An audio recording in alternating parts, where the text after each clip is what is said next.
नमस्कार। हमारे खास कार्यक्रम आंखें में आपका स्वागत है। आज के इस अंक में हम बात करेंगे बाल श्रम उन्मूलन पर, साथ ही चर्चा करेंगे गर्मी के मौसम की, और हम आपको मिलवाएंगे एक ऐसी महिला से जो खुद तो दिव्यांग है किंतु समाज के लिए एक प्रेरणा स्रोत बनी है। अक्सर जब हम छोटे होटलों, सब्जियों की दुकानों, स्टेशनों, बस अड्डों जैसी जगहों पर जाते हैं तो हमें वहाँ छोटी छोटी उम्र के बच्चे किसी न किसी काम में लगे हुए मिलते हैं। ये छोटे बच्चे जिनको अभी स्कूलों में किताबों के साथ होना चाहिए था, वे ना जाने क्यों इन जगहों पर काम करने को विवश हैं। क्या इसे हम रोक सकते हैं? आइए जानते हैं।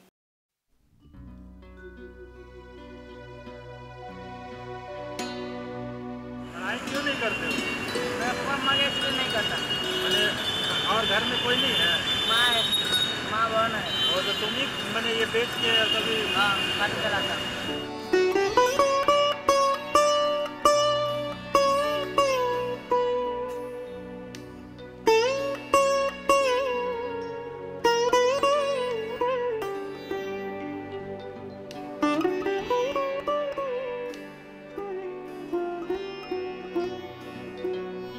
चाय की दुकानों, छोटे होटलों, रेवड़ी और समोसे बेचने वालों और भी बहुत सी जगहों पर ये कम उम्र के अबोध, अकुशल मजदूर आपको मिल जाएंगे।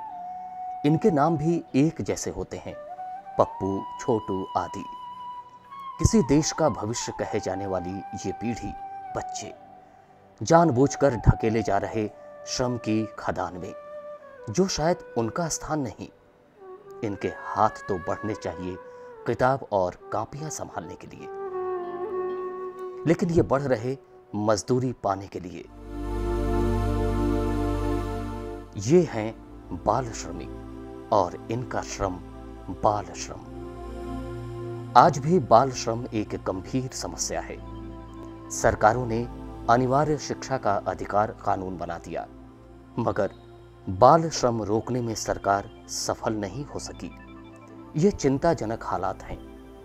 अगर पूरी दुनिया की बात करें तो ये आंकड़ा 30 करोड़ से भी ऊपर है। इनमें से 1/3 से भी अधिक बच्चे खदानों, खतरनाक मशीनों, खेतों, घरेलू कार्यों और अन्य प्रतिबंधित क्षेत्रों में लगे हुए हैं। बच्चों की खराब स्थिति के मद्देनजर भारत विश्व के 6ठे स्थान पर है। देश के अलग अलग राज्यों में स्थितियां अलग अलग हैं, परंतु शोषित, उत्पीड़ित, घर से भागे हुए और अन्य उत्पीड़न के शिकार बच्चों की संख्या लगातार तेजी से बढ़ रही है। वो इसलिए क्योंकि समाज में कानून का कोई डर नहीं। भारत सरकार द्वारा खतरनाक व्यवसायों एवं खतरनाक प्रक्रियाओं में भी शहर, गली, मोहल्लों में बच्चे इन कार्यों में लगे हैं। हर शहर, बस स्टैंड, रेलवे स्टेशनों और सड़कों पर काम करते और अखबार बेचते नजर आ जाएंगे, जो सरकारी दावे की पोल खोल रहे हैं, परंतु इस पर किसी का ध्यान नहीं।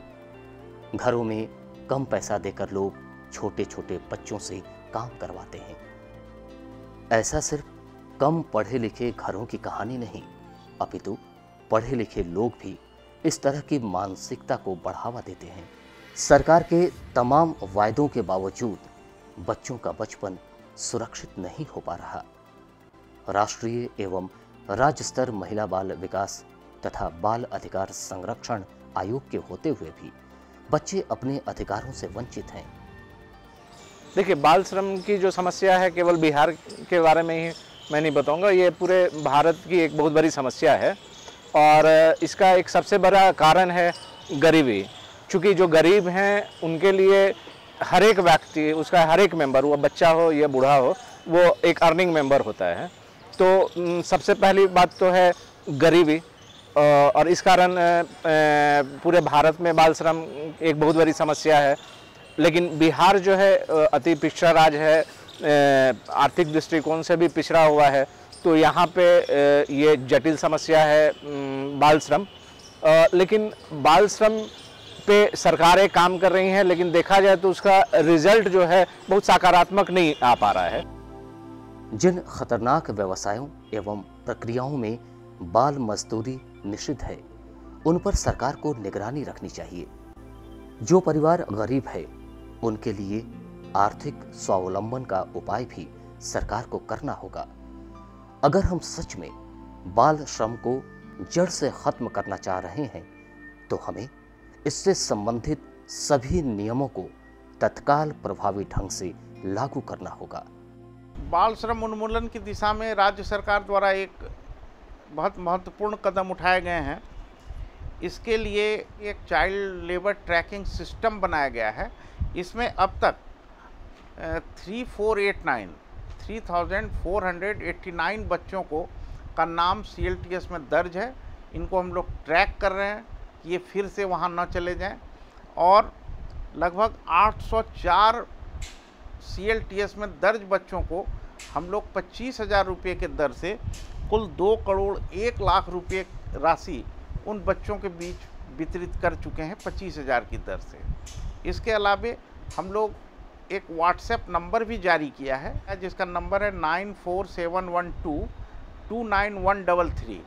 इस नंबर पर इसको हम लोग पब्लिक डोमेन में डाला है कि जो भी बाल श्रम करते हुए पाए जाएं, कोई शिकायत हो, हमें इस व्हाट्सएप नंबर पे वो शिकायत दर्ज करें, जिस पर हम लोग त्वरित कार्रवाई करके उस बच्चे को विमुक्त कराते हैं और दोषी नियोजक को दंडित करके बाल श्रम उन्मूलन की दिशा में हम लोग कारगर कदम उठाते हैं।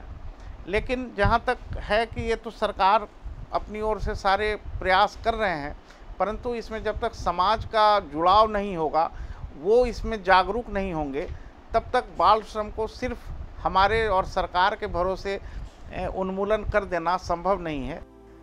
बच्चों के हितों के लिए जितने भी कानून बने हैं, उनका लाभ जब तक बच्चों को नहीं मिलेगा, वे सबल नहीं बन सकेंगे और न ही देश का बेहतर भविष्य बन सकते हैं।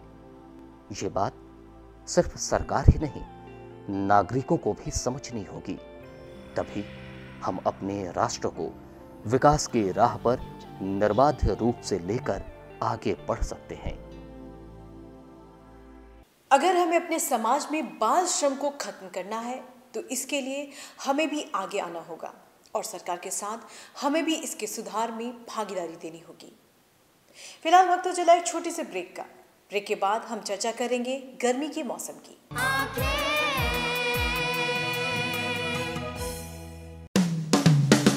Lohia Nagar Mount Carmel High school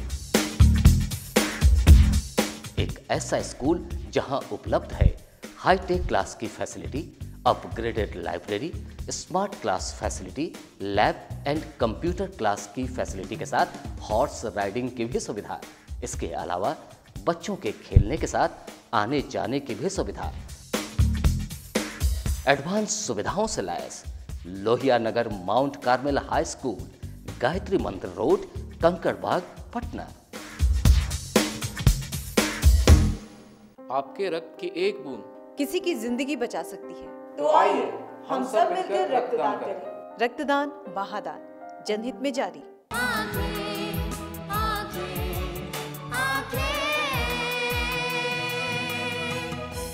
दोस्तों, जाड़े का मौसम जा चुका है और बसंत भी हमें छोड़कर चली गई है। बंद पंखे फिर से चलने लगे हैं, प्यास बढ़ने लगी है, मन करता है दिन भर पानी में रहें। चश्मे के बाजार रौनक हो चुके हैं। आप हमारा इशारा समझ रहे हैं ना? जी हाँ, हम बात कर रहे हैं गर्मियों के मौसम की। इस मौसम में क्या करें, क्या ना करें, कैसे अपना बचाव करें,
हर जगह बाग बगीचे में आदमी बैठते थे, पेड़ पौधा कटते जा रहा है, अब उतना लग नहीं रहा है।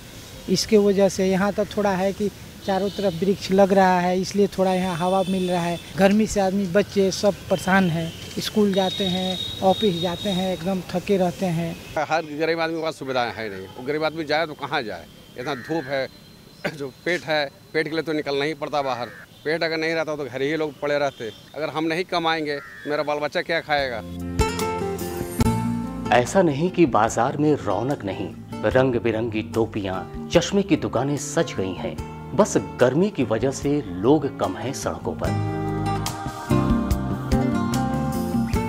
धूल से भरी शुष्क और गर्म हवा पूरे दिन चलती रहती है। मवेशी, खास तौर से भैंस, जहां मौका मिला बस पानी के अंदर। अब तो इनका निकलना दिन में, वो भी पानी के बाहर, बिल्कुल नहीं।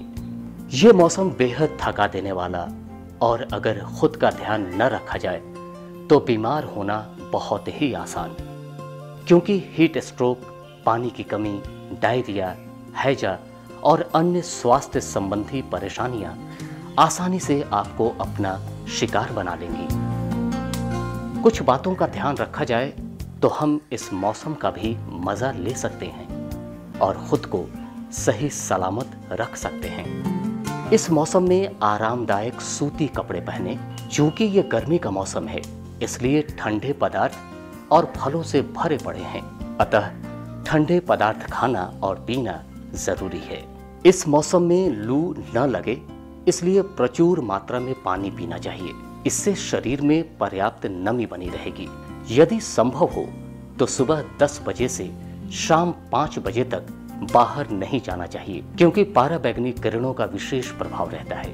कोशिश करें कि पानी को कम बर्बाद करें। गर्मी का असर मनुष्य और पशु पक्षी दोनों पर बराबर पड़ता है, इसलिए हमें उनका भी ध्यान रखना चाहिए। पक्षियों के लिए अपने बालकनी या गलियारे में थोड़ा सा पानी और अन्य की व्यवस्था करनी चाहिए। गर्मी के मौसम में हमें पेड़ों की उपयोगिता खास तौर पर समझ में आती है, अतः हमें पर्यावरण को बचाने हेतु अपने आसपास ढेर सारे पेड़ लगाने चाहिए। ये वृक्ष जहां शोभा बढ़ाते हैं, वहीं पर्यावरण के संतुलन को बनाए रखते हैं और हमें देते हैं छांव, फल और लंबे जीवन का आशीर्वाद।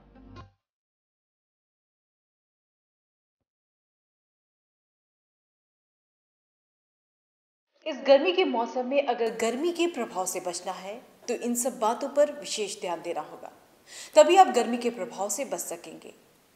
फिलहाल वक्त हो चला एक और छोटे से ब्रेक का। ब्रेक के बाद हम आपको मिलवाएंगे एक ऐसी महिला से जो खुद तो दिव्यांग है किंतु समाज के लिए प्रेरणा स्रोत बनी हुई है।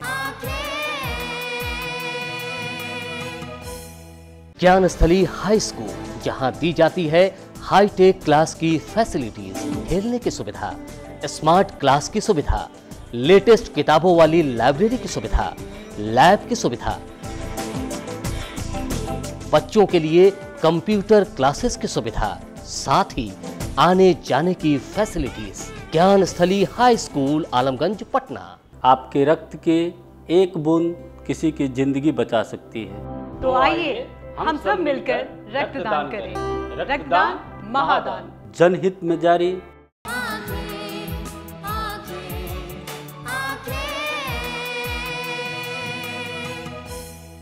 ब्रेक के बाद एक बार फिर आपका स्वागत है। दिव्यांगता हमारे समाज में अभिशाप माना जाता है, किंतु अगर हमारे मन में दृढ़ इच्छा शक्ति हो कुछ कर गुजरने की, तो दिव्यांगता भी हमें आगे बढ़ने से नहीं रोक सकती। ऐसा ही कुछ कर दिखाया है पटना की रहने वाली ममता भारती ने, जिन्होंने अपने दृढ़ इच्छा शक्ति से न केवल अपने आप को एक मुकाम पर खड़ा किया, बल्कि दूसरों को भी स्वावलंबी बनाने में मदद कर रही हैं।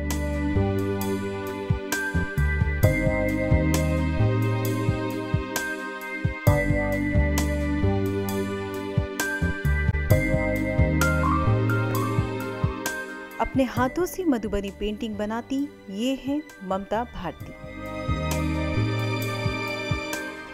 ममता अपने दोनों पैरों से लाचार हैं। 5 साल की उम्र में पैरालिसिस अटैक होने के कारण उनका पूरा शरीर काम करना बंद कर दिया। गांव में इलाज की सुविधा नहीं होने के कारण उन्हें पटना आकर इसका इलाज करवाना पड़ता था। माँ और पिता के अथक प्रयास और बहुत इलाज करवाने के बाद वो बैठने लायक तो हो गई, किंतु उनके दोनों पैर नाकाम हो गए। मैं 5 साल की थी, चलती दौड़ती खेलती दुखती थी, लेकिन अचानक से मैं बीमार पड़ गई क्योंकि गांव में इसके इलाज का कोई साधन नहीं था उस टाइम। तो उस वक्त मैं बीमार पड़ गई और मुझे पोलियो का अटैक हो गया।